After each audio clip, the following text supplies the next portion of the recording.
Oh, Hey, Cece. what's up, TD Nation? Thanks for joining us tonight. We've got a few of the coaches on the call with us tonight. We're gonna take your questions. I just want to let you guys know you're all doing a wonderful job. The participation's through the roof. For the most part, it looks like everybody's really getting the hang of this and has went through the orientation site. If you haven't, make sure you go through that. And on step 2 is when we go over all your nutrition stuff. I've got quite a few emails this week. People are coming up on their week where they logged their nutrition for the week, and they're getting back to me, letting me know how many calories they eat on average, and what their macros look like. So for those of you that haven't done that, go ahead and do that. Make sure you get that information to your coach so we can help you out. It's really, really important that we put you on the right path from the beginning so that you don't hurt your metabolism and that you're losing weight at a safe rate. But for the most part, it seems like everybody's really, really doing well and really getting the hang of posting in the big group, and the small groups are really active. The Perfection crew is running great. Joey, everybody's doing great in that, right? Everybody's doing an awesome job. Very proud of them. We have 106 right now. 106? Yes. Yeah. And they're just rocking it. Yeah, good deal. I'm in there this week. I'm probably not going to make it through the end of this week because I'm going on vacation, and and one of my buddies has promised me to not log my food and make it a big deal while we're on vacation. So next round, I got to get through the Perfection crew once this year, but everybody's doing really good in there, and we're giving them a grace week to try to get the hang of it. But everybody's doing really good. And then for those of you that signed up for the PAL list, we haven't started doing that yet just because we're on week 1, but I'm going to be assigning everybody to coaches this week, and then you will probably start getting your check-ins either later this week or next week. And then those coaches that check up with you will probably check up with you every 1 to 2 weeks for the next through this first 90 days. So if you haven't got your PAL check-in yet, don't worry. We're getting those lists set up so we can contact you guys. If you haven't signed up for the PAL list, go ahead and do that. It's in the file section, and Alan can tell you where that is if you don't know. But you could still have time to get signed up on the PAL list if you're wanting constant check-ins. So when we design these groups, some people really want a lot of follow-ups, and some people don't want to be bothered. So this is our way of kind of making everybody happy. If you don't want to be bothered a lot, don't put your name on the PAL list. If you want that accountability and you want that extra support, put your name on the PAL list, and we'll be there for you guys. What else? Coach, is there anything else you want to go over? Anything else you're seeing come up that's... I don't think there's anything concerning that's coming up. But who's ringing? I Is that all of us? don't know. Never heard that before. All right.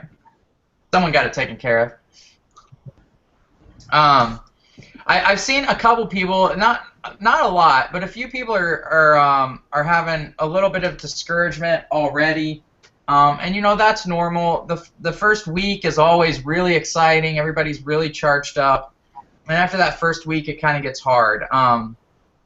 So I just really encourage you guys to fight through the lows. There's going to be times, especially when you get started, where it just feels too hard. I really encourage you to lean on us, get a hold of your coach, or post that message in the group like you have been so people can lift you up and support you. Or even better, if you really jive with somebody, use them as a success partner and maybe create your own little group, maybe 2 to 5 people.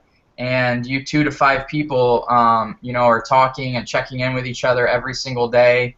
But that will really help you stay accountable and really help give you the support that you need. You guys have anything to add to that? Is there anything else you want to add for as far as those few people that are? I think there's a few that are kind of struggling already. don't think of your goals and what you have to do when you're feeling down or you're having a hard time. Think of why you want to achieve those things. What is that going to? How will that change your situation? What will that do for you? How will that improve you? So, like for me, and this is the same thing for Lance. We started our health and fitness journeys because of our kids. So that keeps me going because I know I need to set the right example. So that's one of the big reasons why I'm over 2 years at this now and still rolling in it, and going strong. So that's a good thing to do when you're feeling blue. Yeah. What about you, Kim? Any words of wisdom? I You do. always have words of wisdom. Just a couple of things. First of all, just take it one day at a time. It can be really overwhelming to think, especially if you have a lot of weight that you want to lose. Just take it one day at a time. Push play every single day. Whatever you do, push play. And then if you do struggle, if you mess up, don't let that derail your whole journey. One mess up one day is not going to derail you unless you let it. And so get right back at it, start again, and you'll be successful if you do that. Trust the system, it works. I keep saying that. I eat a lot of calories and I'm able to lose weight at that high amount of calories and maintain. You can do it too.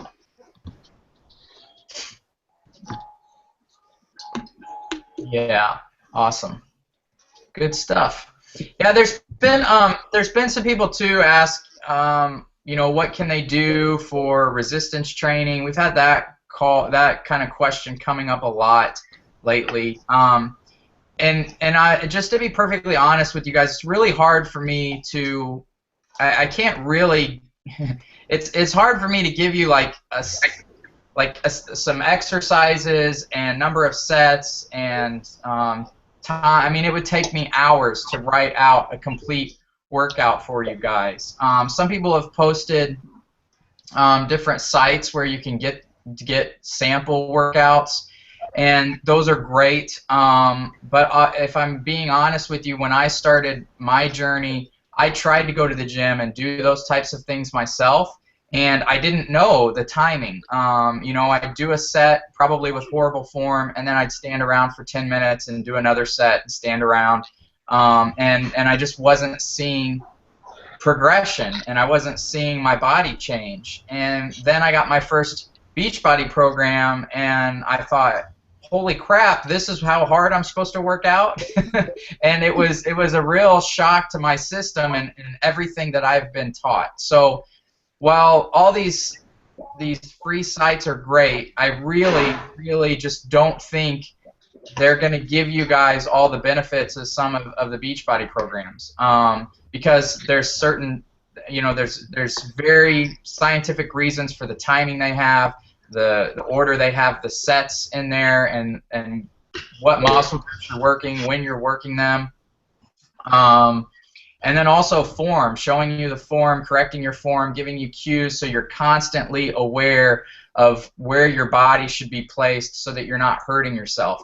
All those things I can't write out for you guys. There are some sites you can go to and get kind of sample workouts, but if somebody's coming to me, if a client's coming to me and wanting to know what I would do, I would invest in one of those programs, even if it's one of the cheaper programs, whether that's Slim and Six or Hip Hop Abs or whatever it is. It doesn't have to be the latest, greatest, newest Beachbody program.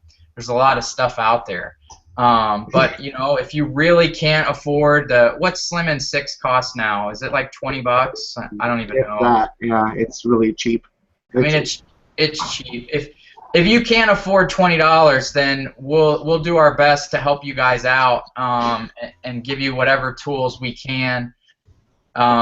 but it's just there's really that's why we love doing this, because there's just nothing else on the market as good as this stuff.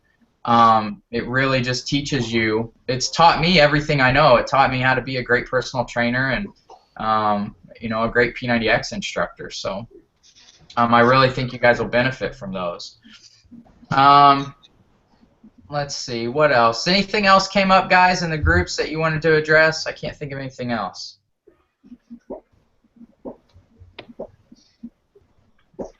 All right, let me go ahead real quick, and I posted this today, asked about weight loss numbers, and I forget that our groups are now 1,200 people strong, almost 1,300. So I just posted this like an hour ago, and there's already a ton of people posting their weight loss numbers.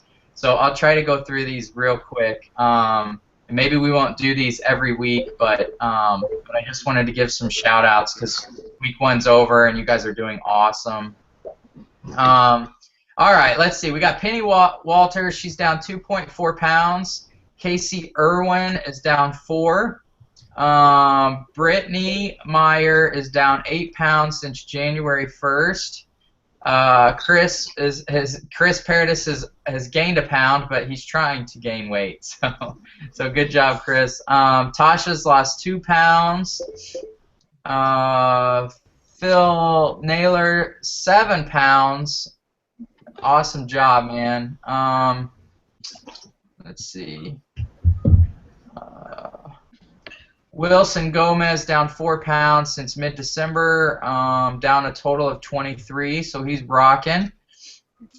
Christina says she's only lost 0.8 pounds, but Alan quickly pointed out to her that that's awesome. She hit a plateau, and 0.8 pounds is great. There's nothing, I wouldn't say only, that's great.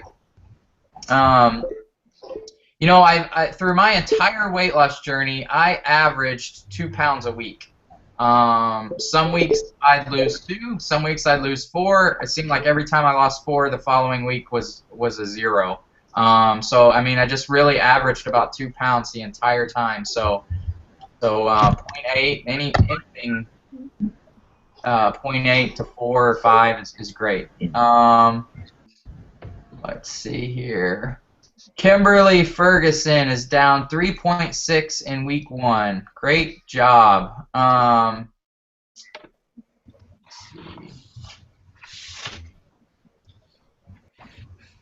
It looks like Megan's team is down 25 pounds. I don't know how many people that is, but it was ranging from 0.5 to 5 pounds lost between a bunch of people. Josh Abbott's down 4 pounds. Susan Murphy lost 5 pounds and even upped her calories to 1,700 a day. So that's fantastic. Let's see. Matt Glover lost 3.5. Angela lost 2.2. That's 38.8 pounds since September. Great job, Angela. Veronica says she weighs every 2 weeks, and she's lost 5 altogether. And that's fine, Veronica. Everybody's different. Some people can get on the scale every day. Some people can't handle the fluctuations. It drives them nuts. It gets them really discouraged. Some people like to weigh in, once a month. We've even had some people that haven't weighed in the entire 90 days. So whatever you want to do is completely fine with us. My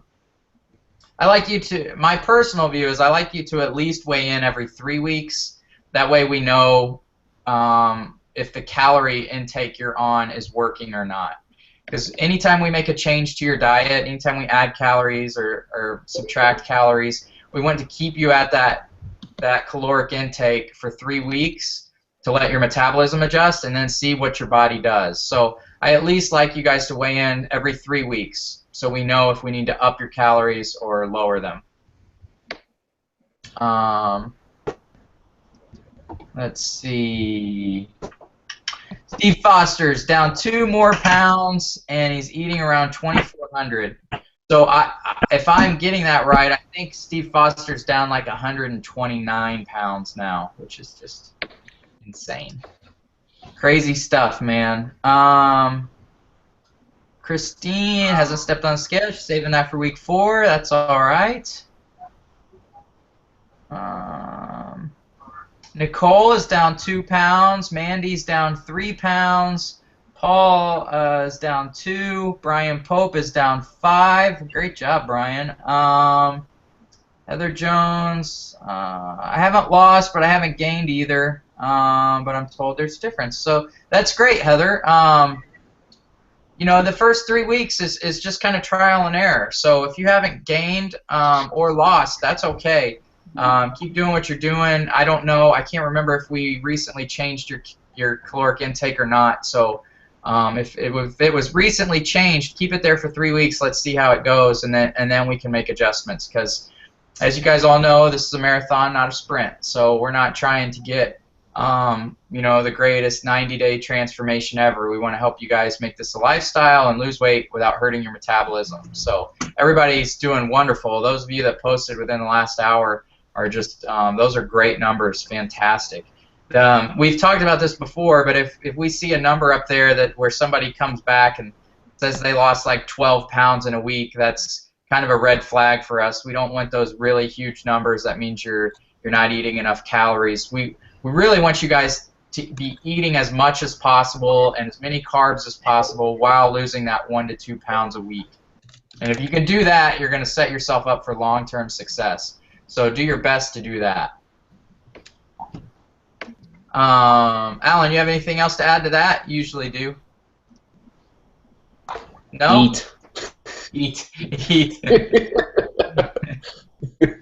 Yeah, eat. Tonight I had 3 P90X2 meatloafs and 2 cups of broccoli, and I'm stuffed. Yeah, I'm still loaded from dinner. Yeah, I am too. All right, questions. Joey, we got any questions? Should we go over the first question to help Alan out where the file section is? No, because it's in step 1 on the orientation site. Busted. Okay, the first question, and I think I need to know this too, wanted to ask about carb loading for running. As far as nutrition goes, is that really necessary when we are using the 20, 30, 50% macros? Or will the extra protein actually mean that carb loading isn't necessary? Well, I don't know what she's wanting. Is she carb loading for a specific race? Larry Shelton is more the expert on these long distance type things because I just don't run long enough distances to ever need to carb load. But my understanding is, unless you're running, you know, anything half marathon or less, carb loading is not really necessary. So, you know, if I would think, I don't know what, is she carb loading just before she goes to run every day? She's doing C2 5K right now, so I think she's really kind of curious of where her carb should be for that. Yeah, I mean, at 50, 30, 20, she should have enough glycogen to push through a 5K. So, yeah, she should be okay. Don't you think, Alan? Yeah. Yeah. I will say, though, I mean, if you find you're kind of always, you know, tired or whatnot, or you just don't have enough energy, you know, maybe bump up 35% carbs or whatnot and see if you feel better. Yeah. And perform better. Performance is always a good metric to go off of. Yeah, absolutely.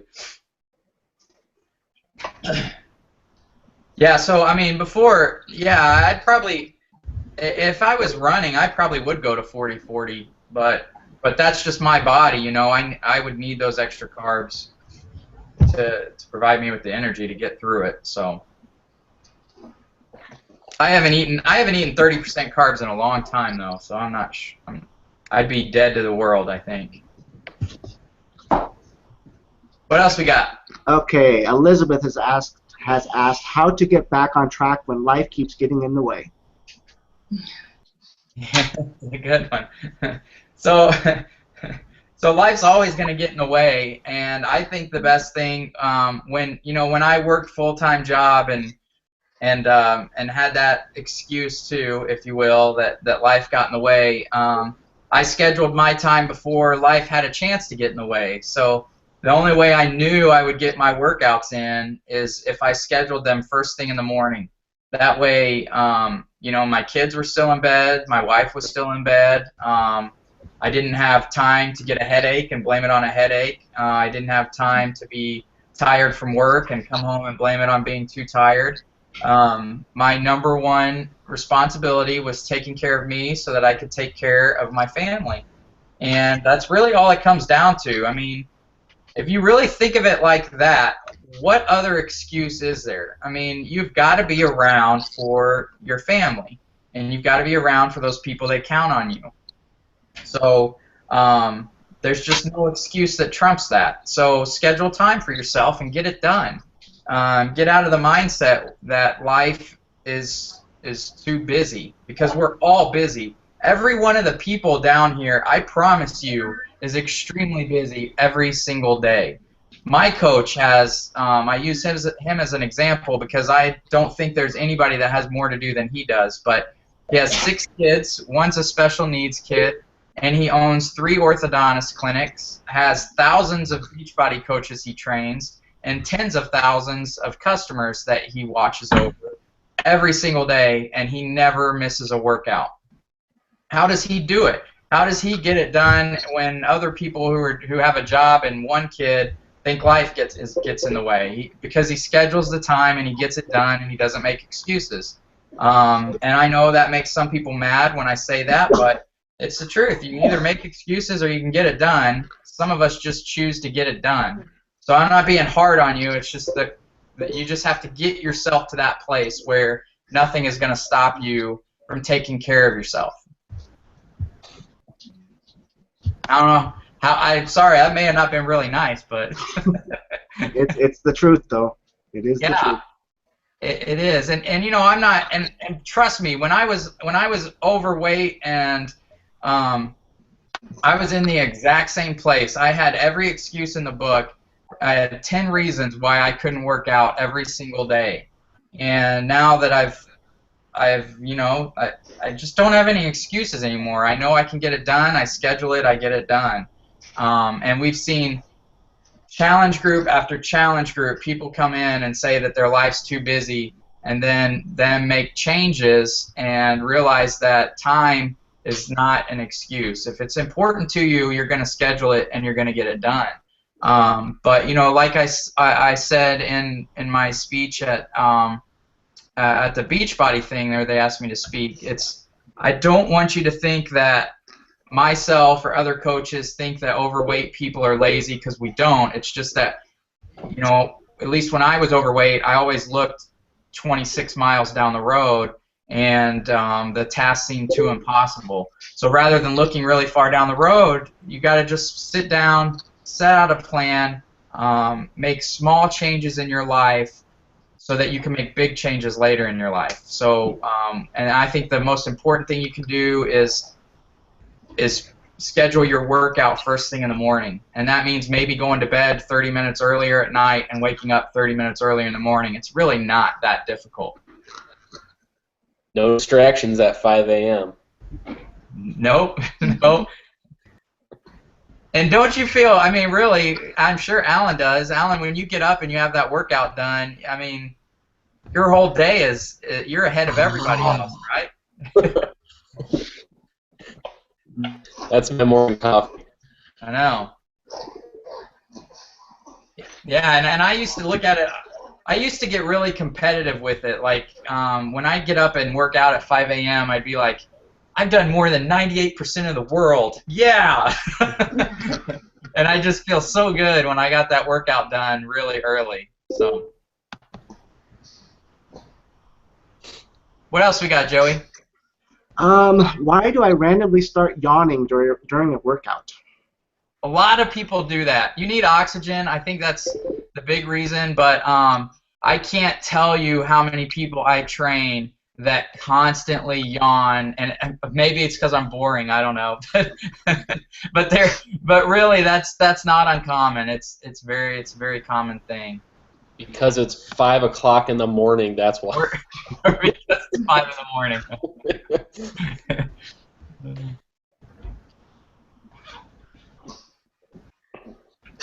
Uh, Next one is, how do I go on with a program if you aren't seeing weight loss, but you feel and see the difference in your body?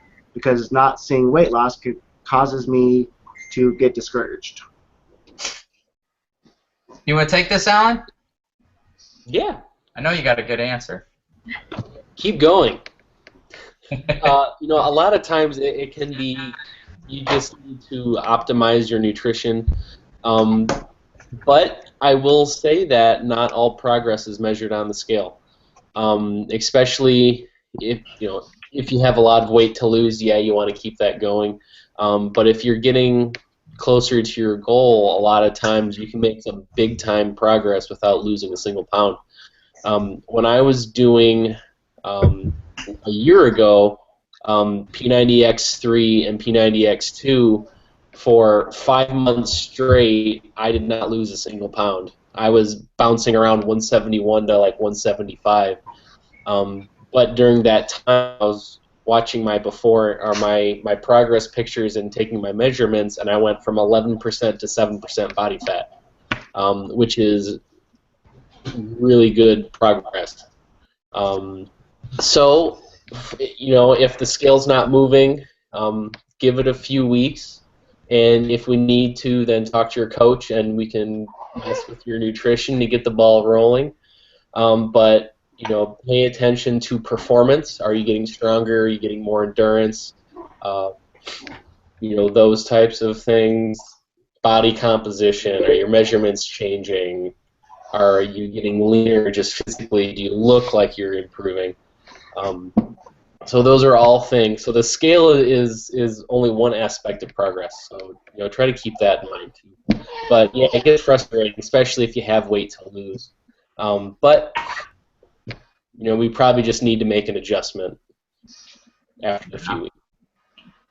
Yeah, my third round of P90X, I lost 3 pounds the entire third round. And at the end of that third round is my one of the after pictures I always use. And if I would have just went by the scale in that round, I would have been really frustrated because I only lost 3 pounds. But the difference from my day 1 to day 90 picture was incredible. I put on I think it was 8 or 9 pounds of muscle in that round of P90X, which was just incredible. So yeah, the scale can really mess with you. So if you're feeling better and you're losing inches, everything else is gonna follow. I promise. Yeah, I heard Steve Edwards, which is one of the higher up dudes at Beachbody who helps make all these programs, say,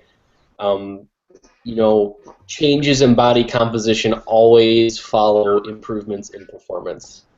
So if you're getting better, the progress you want will come. Yeah.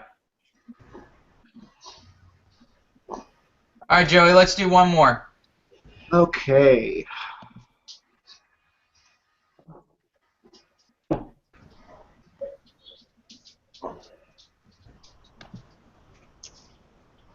It's there's a couple of them, but we'll stick with one. I'm hungry all the time. I'm at 2,000 calories. This is from Paul. I'm hungry all the time. I'm 2,000 calories, 40, 40, 20, and usually end up with 100 calories of that. I eat small meals many times throughout the day, but I can't seem to shake the hunger. Eat. As the Scott's turf building commercial would say, feed it. Paul, increase your calories. Yeah. Yeah, I mean, I don't know what his weight's doing and how he feels in his workouts, but generally, if I'm starving, then it's my body telling me I need to eat more, need to fuel it more, and good things happen when I generally do that. So.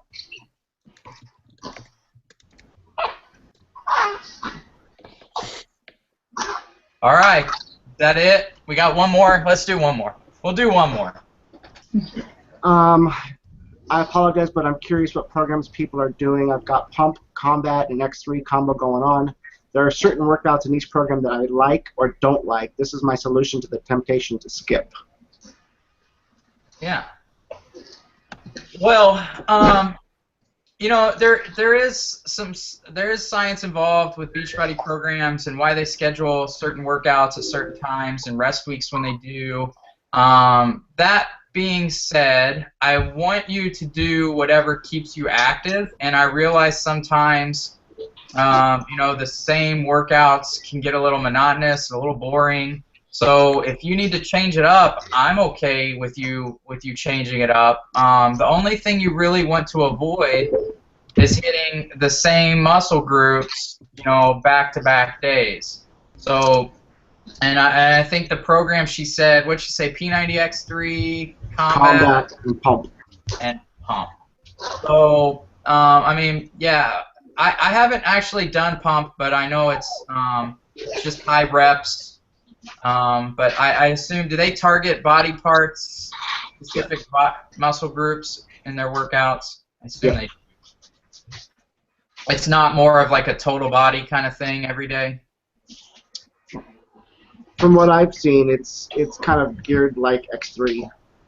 Okay. So, I mean, your combat is going to be more like your cardio type workouts. So if you want to do a resistance day, cardio day, and alternate those, that's perfectly fine. If you want help designing a hybrid using those programs, then let me or your coach know. We can help you design one to make sure that you're not, you know, you just don't really want to, if you did chest, you don't want to follow that the following day and do chest again. You want to give that muscle group 24 to 48 hours to recover. That's really the only thing. Other than that, you should be fine.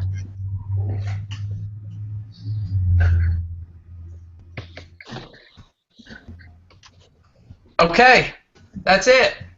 So I'm really trying to keep these calls to 30 minutes, so that was great. If we didn't get to your question on the call, we'll try to answer it in the group. But thank you for all the coaches that joined us tonight, and we will we'll do it all again next Monday. Sound good? It's good. All right. Night, guys. Night.